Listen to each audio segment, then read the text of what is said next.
Joining me now, James Bezan, the Parliamentary Secretary to the Minister of National Defence. On the phone, we've got Peter Julian, the NDP House Leader. He's in Vancouver, and Mark Garneau is the Liberal Foreign Affairs critic. I assume you are in Montreal. I want to start with what's going on in Iraq and the Iraqi city of Ramadi, happening right now. It's about 100 kilometers west of Baghdad.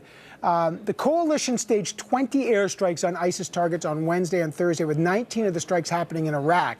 But this is ISIS after the defeat in Tikrit, another major place. Now there's real concerns about Ramadi, and what that says from the Iraqi leadership are very concerned that ISIS is back on the attack. Mr. Bezan, is ISIS now making headway in Iraq after Canadians were told they're on their heels? Well, everything that has happened so far, and what battle's going on today is just part of the overall process. We have seen over the last couple of weeks ISIS trying to coordinate unsuccessfully attacks on different areas, including trying to take back Tikrit, which they were pushed back very effectively on. So we are expecting that they're going to continue to try rally their troops. They're going to try have a multi-pronged approach in gaining back the territory they've lost. They're not happy about it, but at the same time, we have been successful as a coalition in holding that territory. The Iraqi security forces and the Kurdish Peshmerga have regained villages and towns and cities, and overall 25%. But I'm trying to get at, I'm measuring what you're saying, and that may be true, but it seems to me the picture's a little more complicated. I just want to, the Iraqi PM Haider al-Abadi has basically said in Washington today that in the Anbar province, where Ramadi is, militants are striking back. He warned that Ramadi could fall to ISIS forces, and he also warned that this could mean that it's very, very difficult to stop them. In other words, ISIS doesn't appear to be on their heels at all, even with the setback for them in Tikrit, that they are now attacking a different part, and that's very close to Baghdad. So how are they after all those airstrikes, how are they still so effectively able to mount such an attack on a critical place like Ramadi? Well, let's see how this plays out. I have confidence in the coalition forces and Iraqi security forces, and we have been concentrating most of our efforts in ISIS-held territory in northern Iraq. So this is a new play and a new move, and they've tried this game before, coming down towards Baghdad, and have been effectively pushed back. So I have confidence that as the Iraqi security forces regroup and refocus down in this battle in particular, along with air support coming from the coalition air task force, that we will see success. But at the same time, we're under no illusions. This was not going to be an easy fight. We never said that from the start, and there is going to be times where ISIS gains back territory. Right. I just want to be clear. This is not the first time Ramadi's been under attack. It's been essentially there's been a tug of war over Ramadi for months and months and months. They've been there before, so this isn't a new strategy. Not new. They're back. Let me bring in Mr. Garneau. Mr. Garneau, what's your sense when we're hearing this from the Iraqi leadership and the Iraqi Prime Minister that here we go, that there's a serious threat to this part? What does that tell you about how we gauge the strength of ISIS and the mission? Well, I think it's hard to do. You can't just do it in terms of what percentage of ground they've lost, because they seem to sort of pop up somewhere else. And in this case, at Ramadi, 110 kilometers from Baghdad, they seem to have a foothold, a solid one.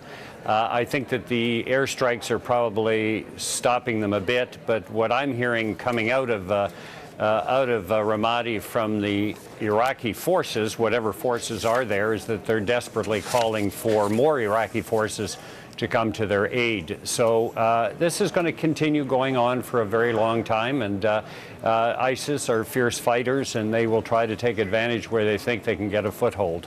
Let me get Peter Julian weighing in on this. What does it tell you, sir? Well, there's no doubt that ISIS still has some strength on the ground. But from the sort of daily or weekly battle reports, it obscures what is we think an ongoing and somewhat deeper tragedy, which is the humanitarian crisis that's taking place in Iraq. And That's why we believe that it's really important for Canada to play a much more robust role in providing that humanitarian relief, which also helps to support the governments like the Kurdish regional government and the Iraqi government that are fighting against ISIS. Okay, I mean, there will be questions about that. Let me just leave that just in the time I've got, because I want to get to Russia as well and the situation in Ukraine, where we all know now Canada's committed 200 military personnel for a training mission there. Mr. Bezan, the Russian embassy here in Canada had strong words for your government's decision to send trainers to Ukraine, and I want to get your reaction to it. Here's what they said, quote, "The government of Canada's decision to deploy 200 Canadian Armed Forces personnel to Ukraine is counterproductive and deplorable. It does not help in any way the settlement of the internal fratricidal conflict in that country. It would be much more reasonable to concentrate on diplomacy." And then today, in one of these marathon 4-hour television call-in shows, Putin actually said that, I don't know what his evidence is, but he's actually saying that sanctions from the West are strengthening the Russian economy. So I don't know where your reaction to that, but first your reaction to that, to the very negative reaction from Russia regarding the troops in Ukraine. Well, we aren't going to be intimidated by Russia. It's preposterous what they're saying. We know that Russia is not only training the separatist proxy forces that they have fighting in the Donbass region. We know that Putin originally denied that they had any involvement at all in what happened in Crimea, and then later accepted full responsibility and even said that he orchestrated the occupation and the legal annexation of Crimea. So, we have to look at the long-term big picture here. They are the aggressor. We're here standing in alliance with Ukraine and our NATO friends to ensure that anything that Russia is trying to do to destabilize Eastern Europe is matched, and we're going to make sure that Ukrainian military have the proper professional training they need to better defend and protect themselves. All right, Mr. Garneau, your reaction to this?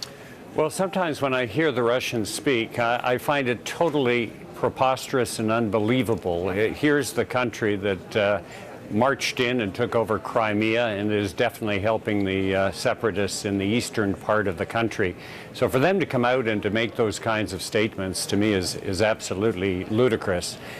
Yes, keep diplomacy open all the time. It hasn't worked very well so far, but keep that door open, never close that door.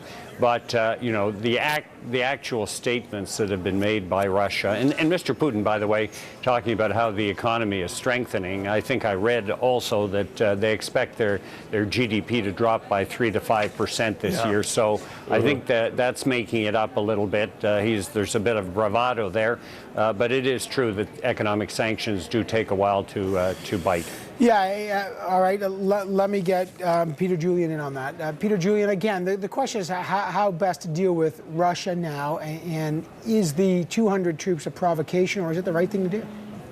Well, as all parties in the House of Commons condemn the Russian intervention, there's no doubt about that, and we can play a very positive role in supporting Ukraine. The issue around this, the sending of troops to Ukraine, is something that we'd like to know more about. We'd like to know more of the details, and given how when we talk about the intervention in Iraq, how information has been sometimes distorted by this government and sometimes not clear at all. We think it's important that the government bring that information about the posting of troops to Ukraine to the House of Commons, so we can have a debate and get more information about it. And to date, the government has not seemed willing to do that. All right. Well, Mr. Bezan, last word to you. Will there be any discussion, debate about the troops going to Ukraine? I mean, it's already started. Well, it's a training mission. It's not. We've always said that for combat missions, that's when we're going to seek parliamentary approval. This is a training mission. They're going over unarmed. They're 1,300 kilometers away from the battle zone. So 200 troops going over. I'll tell you, Peter, exactly what they're doing. They're going to be training individual and units and tactical warfare, military doctrine. 50 trainers are going to be dedicated to dealing with medical medics and making sure that they can deal with with trauma. We're going to make sure that we deal with unexploded ordnances and improvised explosive devices and train them on dealing with that. Logistics, modernization, and of course air safety training. So these are the things that we're going to be providing, and it's going to be something that Canada does extremely well. All right. I mean, they are far from the front. To be fair, after the description of the what was going on in Iraq, there was obviously, that became a very big political question as to about what train and assist and advise and assist actually meant. But I got to leave it there, gents, and I know you'll be back here in Ottawa next week. James Bezan, Parliamentary Secretary to the Minister of National Defence. By phone, Peter Julian, the NDP House Leader, and Mark Garner, the Liberal Foreign Affairs Critic. Gentlemen, always good to have you on the program. Thanks, Evan.